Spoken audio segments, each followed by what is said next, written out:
Hi everyone, DLUXTANO here, the internet's busiest music nerd, and it's time for a review/assessment of this new director's cut edition of Jpegmafia's I Lay Down My Life for You. Jpegmafia, Peggy, producer, singer, rapper, songwriter, lyricist, prolific musical mind. He just dropped a brand new LP last year. It was one of my favorite records of 2024. I Lay Down My Life for You. Thought very highly of the record, not only because of its consistent and impressive songwriting and production quality, but also stylistically I thought this record was an interesting switch up for Peggy, featuring a lot of songs that had really heavy rock drums and guitars that really played into his edgy, in-your-face style without necessarily falling into those kind of corny rap rock pitfalls or anything artistically or aesthetically that could be likened to, I don't know, some old school nu metal crap, what have you. But yeah, a great project from Peggy overall, and as is customary in the rap sphere these days with a lot of albums, seems we are getting a deluxe now. But of course, Jpegmafia is doing it in his own Jpegmafia way, not simply just giving us the same album over again with a record's worth of tracks added to the front or the back or anything like that. I mean, there is a bit of that going on here, but also this new director's cut version involves a total revamp of the original album's track list, along with an additional intro and outro too. On social media, he essentially came out and said that not only is this like, a director's cut of the album, but this is essentially the original version, and what we heard in 2024 is essentially what he arrived to after deciding to cut out the fat and the extra stuff and really whittle the album down to its strongest and most potent moments. So in this video, I want to go over whether or not that actually is the case and that plan worked, and what some of these new kind of uncovered songs bring to the table of this director's cut edition. Now, off the bat, I'll say that all of these extra songs really change up the overall vibe of the record significantly, making I Lay Down My Life for You a much less concentrated experience, and instead, it's kind of giving LP vibes in more ways than one. Because if you remember, obviously there were kind of two versions of that album as well, an online and an offline version, which, if my memory serves me correct, was mostly the case because of like logistical issues having to do with like the samples and the actual content of the music and what could and couldn't be on the official streaming platform version of the album at the time. We have two versions here again, but obviously the intentions going into the different versions is different, but we're still getting two versions all the same. But still, with this heftier track list, I Lay Down My Life for You's very trim and to the point 14 song track list expands to 21 songs, and that's without sort of accounting for the second disc of material that's just tagged on to the very end. And yeah, once again, it is giving the chaos and the abundance of previous track lists from projects like Veteran as well as LP. And while obviously as somebody who has been a fan of Peggy's work for a while, I'm not necessarily against the decision he made to kind of like pull out a lot of these songs that made it onto this director's cut version, because I do feel like it contributed significantly to the final version of this record, feeling like a stark contrast from much of everything Peggy has done previously. It really sort of felt like a new era in terms of the way he's writing his songs, the way he's producing his songs, and the way he is putting together his albums. I feel like if Peggy presented this album in the way that it currently is off the bat, the more rock and guitar-driven moments would not have been as successful in terms of driving the album's overall sound and vibe as they would have been watered down a bit with the tracks that vary away from that sound. And I don't think tracks with fantastic features from the likes of Vince Staples and Denzel Curry would have stood as tall either. While the IS-231 intro on this director's cut is cool, I think there is most definitely merits to kind of getting right into it with I Scream This in the Mirror, especially considering the opening line and the really distinct ride cymbal tapping that kind of kicks that track off. It kind of grabs your attention off the bat, even without kind of a lead up or a tension builder. Following this, though, we get another switch up in the track list. That is the song Protect the Cross, which Peggy used as a single and a teaser in the lead up to this director's cut version. And in terms of the purpose this track serves, I can kind of see it both ways. Why it was made originally and simultaneously why it didn't make the final cut of the record. Because as far as the more rock-driven songs on the album, the mix isn't as heavy or bassy or gratifying as many of the other cuts here. It does feel a little redundant in that way, but simultaneously I like the lyrics on this track quite a bit in terms of what they get across, with bolstering, you know, the themes and inferences that are brought by the album cover of the project, and on top of that, the record's themes of ideological extremity and zealotry and aggression, which I feel like we almost get the inverse of in terms of like a nod towards spirituality on the additional closing track here, AWAL, on this director's cut version of the album. Shortly after this, we have another additional moment after I'll Be Right There, Jordan Rules. And this track too is kind of another moment of it's good, but what does it add that other tracks don't already, and to a more superior degree? With that being said though, I do really like this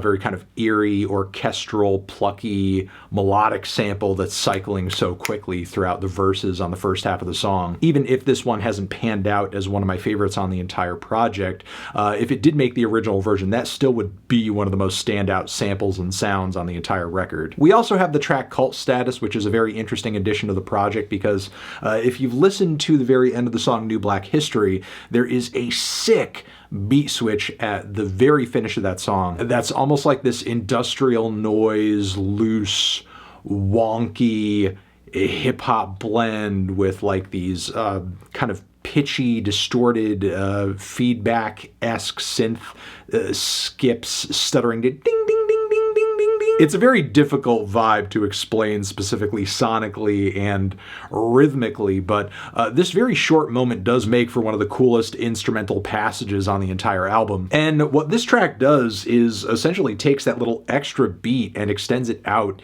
into an entire track, almost like a freestyle where Peggy is just spitting over this groove, over this beat, over this loop. It's great to hear Peggy rhyming on this instrumental and to hear it like actually getting fully used and not simply just be an outro. But with that being said, I could see why it wouldn't make the final cut of the album because song structure wise it's not nearly as built out or as methodically assembled as a lot of the other songs that made it onto the album. And I feel like if there is another kind of defining characteristic to this record, the final version that we heard originally on streaming, that is, it's that Peggy really was kind of like more on his song writer, song structure shit. Again, this is a sick instrumental, but with the way that it's assembled and kind of flows in a linear way, it could almost be a song off Veteran or something like that. Coke or Dope is another surprising moment in this director's cut version, but I think more confirmation that Peggy ultimately made the right decisions here, because this track is essentially like the latter part of Jihad Joe,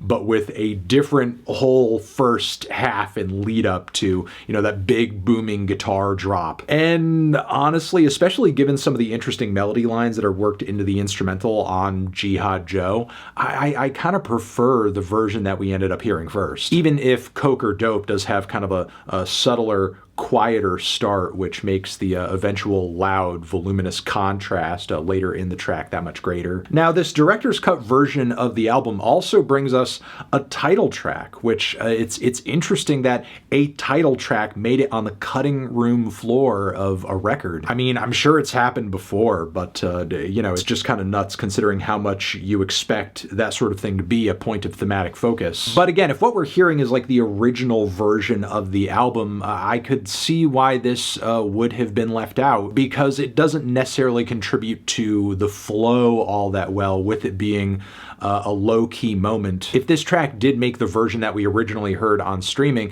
would be one of at least a few that is scratching a similar itch in the second half of the album. Boy You Should Know is maybe my favorite additional cut on this director's version of the album, though. Peggy's flows are just so smooth. There's a certain accessibility to the production on this track, to especially especially with those very jumpy female vocal chops that are so well executed. The track really has a pop-centric bounce to it that you don't hear on a lot of songs from this record. I mean, I suppose as a result, that's the reason why it might not have made the cut. I feel like this could have been a song from the LP era, and it would have worked very well in that track list at some point. Or again, even on this album too, in the version that we originally heard, but maybe in like the first half. There's also an insane beat switch in the second half of this song, which is also why would have, I think, been still a valid addition to the first version of the record. And then the a la outro that I was talking about earlier, it's kind of interesting that this one did not make the version that we first heard because of how much I feel like this song kind of adds to the spiritual inferences being made on some bars here and there, and especially with the cover. I mean, ultimately, I think Peggy did make the right decision because I Recovered From This, I think, is the stronger emotional note to leave on, given just how vulnerable and revealing that track is lyrically. And Allah, while it does have some beautiful passages to it, it does come across like more of a motif, kind of a moody pastiche of a few different things. But again, still conveying a spiritual message of sorts, while also serving as one of the most chill productions Peggy has ever put together and thrown onto an album. Then we have a border separating things into another disc here of 7 additional tracks, and this is the stuff that truly is extra at this point, like the initial passages of Jihad Joe that were like added to this album later in the version that we first heard. We have the Don't Rely on Other Men single, which I wasn't really crazy about on first listen. I think getting it in this version here further confirms like how much more underwhelming this iteration of the track is when compared to the grandiose string-kissed outro we actually ended up getting on the final album version. Take Ann is a very short but I guess okay breakbeat based instrumental with like some Biggie Smalls drops, it sounds like. We have the song Hate, which has a kind of rough around the edges feature on it and is kind of like this aggro piece of super distorted trap music. It's like if Peggy were trying to make a rage track or something. The Bloodline Freestyle 2022 demo is definitely one of the better highlights on the second disc, but this is another moment that feels like it could have potentially landed on any number of previous Peggy projects, and I think he just did a good job, generally speaking, of making this album feel like its own separate experience from anything he's done previously. Meanwhile, the first 2 tracks that kick off this second disc are handily the most excellent it has to offer. Come and Get Me brings those heavy guitars in the first leg, and eventually stuns with these really smooth melodic vocal lines and some incredible strings too. It's such a dynamic and multifaceted track, and I genuinely think this song could have been a replacement for a couple of the more redundant cuts on the version that made it onto streaming services first. What the Hell Hip Hop Is This, though, is another banger for sure, but maybe a track that makes more sense if you've been listening to Jpegmafia's music for a while, because it feels like almost a callback of sorts to a track like What Kind of Rappin' Is This, which for Peggy at the time when that song came out, that was almost like a meta commentary on his own sound and his own style, and sort of how his delivery and his music almost stands out as weird or too weird within the rap sphere. This track over here with its title asks a similar question, but lyrically Peggy is spending more of his time kind of critiquing other artists out there that he feels are making far more mediocre music than him. And that, in a nutshell, is the director's cut version of this album. I'm glad this director's cut version of the album exists, and I'm happy to have heard it. There are at least several tracks on it I will most definitely be coming back to. But for me personally, I think experiencing this just further solidifies my views on the first version of the record and what Peggy tried to do, intended to do with that version, which is why I'm feeling a strong great job on this director's edition of I Lay Down My Life For You. Transition, have you given this director's cut edition of the album a listen? Did you love it? Did you hate it? What would you rate it? You're the best, you're the best. What should I review next? Hit the like if you like. Please subscribe and please don't cry. Hit the bell as well.